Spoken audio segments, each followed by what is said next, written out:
Allahu salatu wassalamu ala Rasulullah. Today we're going to discuss about Hajj-e-qiran. Hajj-e-qiran is a Hajj that, when we had an intention to, we have an intention to perform Hajj-e-qiran, the first thing what we will do is to to take a bath. It's not necessary to take a bath, but it's sunnah to take a bath. And one thing is that Rasulullah Sallallahu Alaihi Wasallam has performed Hajj-e-qiran. So most of the scholars has agreed that the last Hajj that Prophet ﷺ has performed after his hijrah was Hajj-e-qiran. And so anybody who is performing Hajj-e-qiran is basically following the practice of Rasulullah Sallallahu Alaihi Wasallam. And Hajj-e-qiran is considered to be a big Hajj. So if somebody make a mistake, according to some of the scholars, especially the Hanafi school of thought, the penalty or the sacrifice will be the penalty. It will be doubled. Means that if you made a mistake, then in Hajj-e-qiran there will be penalty will be doubled. So when you are performing Hajj-e-qiran, you make a ghusl, take a bath, clean yourself. Then you're gonna, once you clean, you put the smell on your body. Then you wear ihram. Ihram is a must. Then the unstitched clothes, it could be white. It is preferable to be white because Rasulullah Sallallahu Alaihi Wasallam, like white color. Then you need to pray 2 rakah sunnah. If the time, especially the time after Asr till Maghrib or after Fajr till Shuruq, it is called makruh time. So if you are reached to the miqat or you're crossing miqat at the time and you're making an intention via ihram, then you avoid this and this sunnah. But there is no penalty against it. You pray sunnah, 2 sunnah for ihram, then you make a dua, and then you will make an intention. The intention is by heart, but if somebody say by the tongue as well, there is no problem. So the intention in Hajj-e-qiran would be that I'm going to perform the Hajj. I'm performing Hajj-e-qiran, and now the niyyah is for Hajj and Umrah both. So the ihram for Hajj-e-qiran will be for Hajj and Umrah both. And then before crossing miqat, you have to say one time, labbaik Allahumma talbiya, labbaik Allahumma labbaik, innal hamda wan ni'mata laka wal mulk la sharika lak. At least one time for the male, they have to say loudly. For the woman, they can they should not go say loudly. They can, with their normal voice, they can proceed and say labbaik. So labbaik is a must. Make sure that you will not forget to say one time talbiya, because if you cross the miqat without saying at least one time talbiya, then as per some scholars, you have to return back to miqat and say this, or you have to give one sacrifice as a penalty. So and keep in mind, in Quran you have double. So make sure that you will don't forget this. That's why I put this in red. Now your ihram procedure, your labbaik is finished, and then you are moving towards Mecca. And the first thing what you will do is you will perform an umrah. So you will do a tawaf, then complete tawaf as what you do in umrah. Then you will pray 2 rakah wajib behind Maqam Ibrahim. Or if you don't have place or it's overcrowded, then you can pray anywhere. Then drink Zamzam is also sunnah.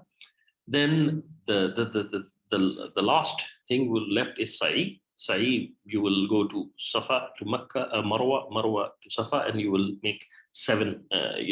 From Safa to Makkah 1, Marwa 1, from Marwa to Safa it's 2. So this way you will complete your Sa'i. Once you finish your Sa'i, the difference between Tamattu and Qiran is that in Tamattu you have to cut your or shave your head, but you have to cut your ears or shave your head. But in Qiran, you since you made an intention for Hajj and Umrah, the condition for ihram will continue. So you will go with the same condition. You will not cut your hair nor shave your head, nor your conditions for ihram will remain as the same. And with all these conditions continue, on 8th of continues, then you have two options.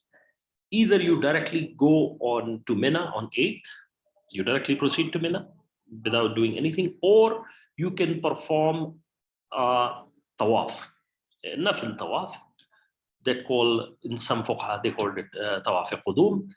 If you perform tawaf qudum, then you can do the sa'i of Hajj before Hajj.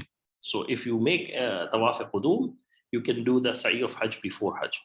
Keep in mind that there is a ikhtilaf among the scholars, that some of the scholars say that in Quran you have one sa'i only. But as for the Hanafi school of thought, they said, as per the Quran hadith and the practice of Sahabas, the evidence is that you should perform two sa'i. So, and if you perform two sa'i, no scholar can say that you did wrong.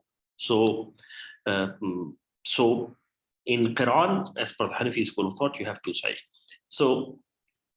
So what you do once you're ihram after Umrah, since you performed whole Umrah, then you have two options. Either you perform Tawaf al-Qudum or you directly reach to Mina. Once you reach to Mina on 8th, you have to pray 5 prayers: Zuhr, Asr, Maghrib, Isha, and the next 9th Fajr.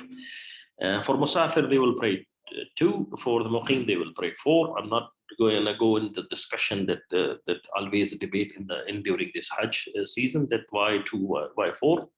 Just follow the scholars, and both have evidences as per the companions of Prophet, what they have told. So you stay in Mina, and if in case by any chance you won't be able to have 5 these prayers like Zohar, you may reach to Asr, or you prayed Makkah and Zohar in Makkah, then in that case there is no penalty, because it's a sunnah and you will miss a sunnah. That's why I put in green color. So you have from Zohar till next day Fajr, you stay in Mina. Some of the operators nowadays, they take in the people in the night to Arafah. In that case, you will miss a sunnah, but since you've been forced to do this. So if you can stay, you can stay and you reach your camps. If you cannot, then you have to leave. And there is no penalty or sacrifice, penalty or dam against it.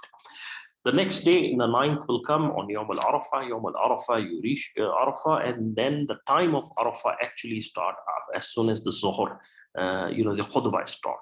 The khutbah start, this is an actual time of Arafah, and there is nothing in Arafah other than the du'as. You recite Quran, you make dua, askar, but actually is dua.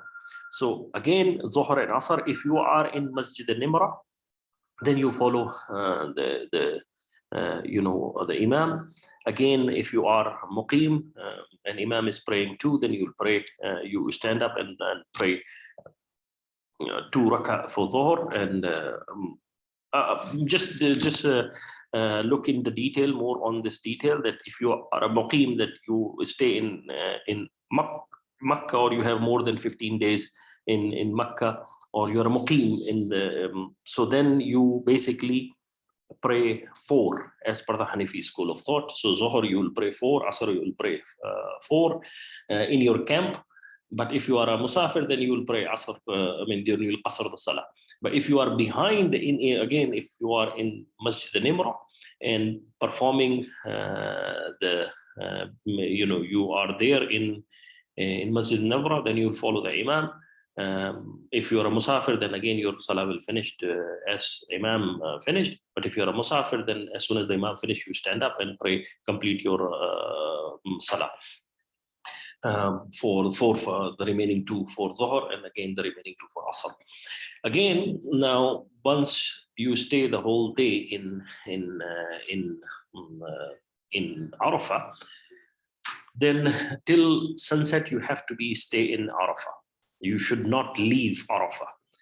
Then as soon as the sunset, you are allowed to go to Muzdalifah, but in this case you will not pray Maghrib in Arafah. Today the Salah would be in Muzdalifah itself. So you will delay your Maghrib till the time you will reach to Muzdalifah. Once you reach to Muzdalifah, it is a sunnah to make a wudu again if you have availability of water. Then you will pray Maghrib, and then you will pray Isha. Spend the whole night in Muzdalifah. Some people collect stones from there as from Muzdalifah, so collect your stones.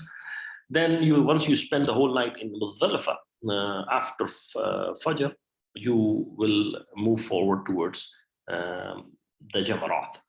You can come back to your camp as well, but you can go directly to Jamarat. Today, 10th, you have to do the stoning for only first one Jamra, the Jamra al-Akbar, the last one from Mina, and the one that is closer to Mecca and far from Mina. So if you're standing and you're coming from Mina, this is the last one to throw.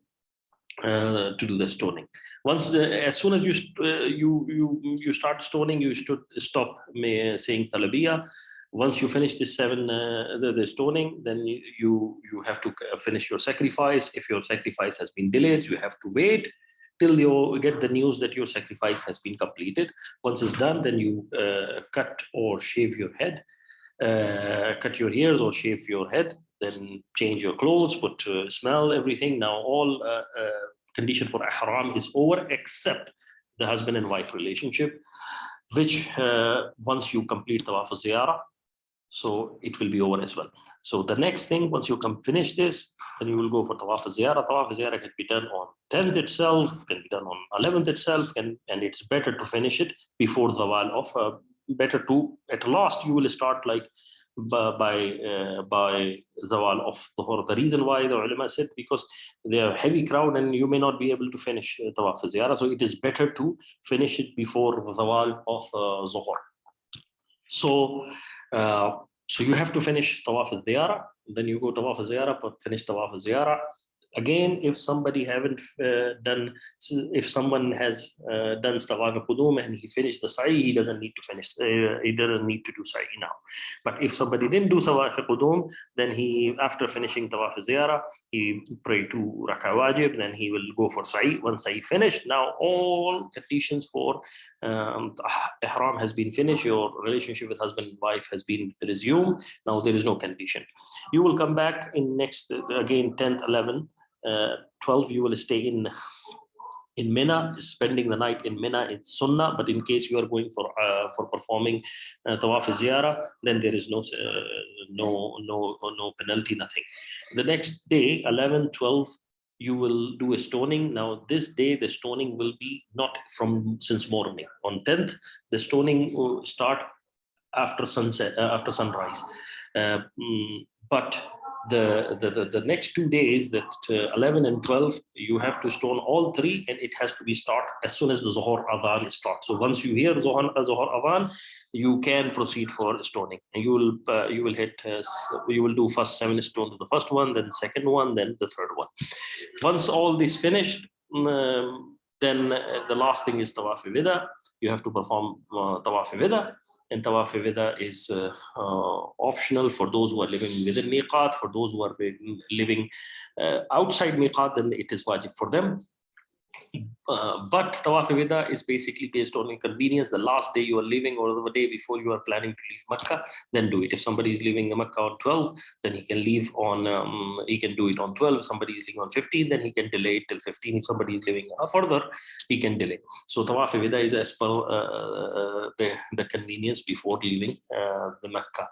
So, and one more thing is that tawaf, if somebody has, there is one option that is there, that if with tawaf ziyarah, if you perform one nafil tawaf extra, in case by chance you won't get the chance on 12 or 13 or 14, then this nafil tawaf will come as tawaf, becomes tawaf wida. So this is all about Hajj-e-qiran. Hope you understand, and hope I'm able to explain it.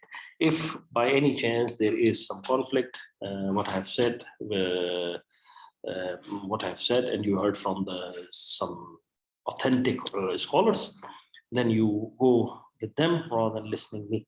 May Allah accept your Hajj. Jazakumullah khair.